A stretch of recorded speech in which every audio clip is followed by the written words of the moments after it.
Dan untuk informasi selengkapnya mengenai rapat hari ini, saya juga akan mengajak Anda, Leonard, untuk berbincang langsung dengan salah satu anggota Komisi 5 DPR RI, dengan Pak Yanwar. Pak Yanwar dari fraksi PKS. Pak Yanwar, bisa kita bahas di sini sedikit, Pak. Bagaimana Komisi 5 tadi sudah menyerap aspirasi daripada pengemudi ojek online ini, dan apakah ini relevan untuk bisa segera dibahas, misalnya untuk jangka pendek maupun jangka panjang ya? Ya, ini bagian dari upaya kita untuk merespon apa yang menjadi kegelisahan teman-teman driver ojol ya. Pertama, dalam jangka pendek, isu terkait dengan 10%. Regulasi sudah menentukan sebenarnya maksimal itu 15% untuk aplikasi dan 5% kembali ke mitra.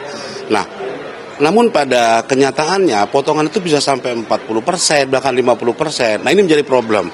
Jadi ini kita nanti akan panggil aplikator, juga Kementerian Perhubungan gitu ya, untuk melihat ya, bahkan beberapa kawan di Komisi 5 ingin melakukan audit. Sebenarnya berapa sih keuntungan yang layak untuk aplikator? Nah, dalam jangka panjang ini adalah kick off kita untuk meregulasi transportasi online. Karena selama ini angkutan berbasis aplikasi ini belum punya payung hukum.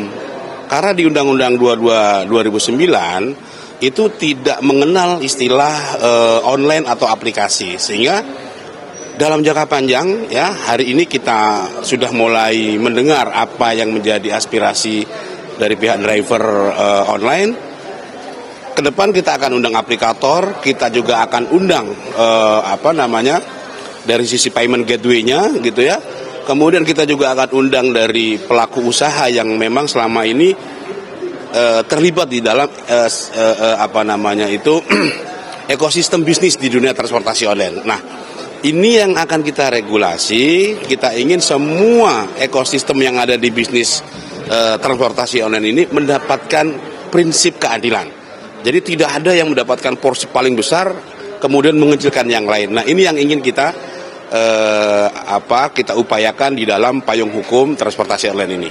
Oke, dari Komisi 5 sendiri apakah sudah pernah menemukan secara langsung nih Pak, atau berdasarkan dari laporan dari para pengemudi online ini tentang biaya potongannya itu, apakah memang benar melebihi dari 20% atau tidak? Karena memang seperti yang disampaikan kemarin dalam diskusi antara Kementerian Perhubungan dengan para aplikator, dikatakan bahwa 20% itu sudah mencakup semuanya, mulai dari bagaimana nanti fitur-fitur yang ada di dalam aplikasi tersebut, kemudian dari situlah juga kemudian aplikasi ataupun aplikator itu hidup seperti itu, Pak. Ya, makanya inilah yang kita butuhkan ya. Kita sudah mendengar itu, kita sudah serap itu, kita akan panggil nanti. Kita akan panggil dari si aplikator, kita akan buka ya. Kita akan buka bagaimana sistem ini bekerja, proporsinya seperti apa. Kalau yang ditampilkan dan data yang kita dapat ya dari kawan-kawan ojol, itu potongannya kan bisa sampai 30% gitu.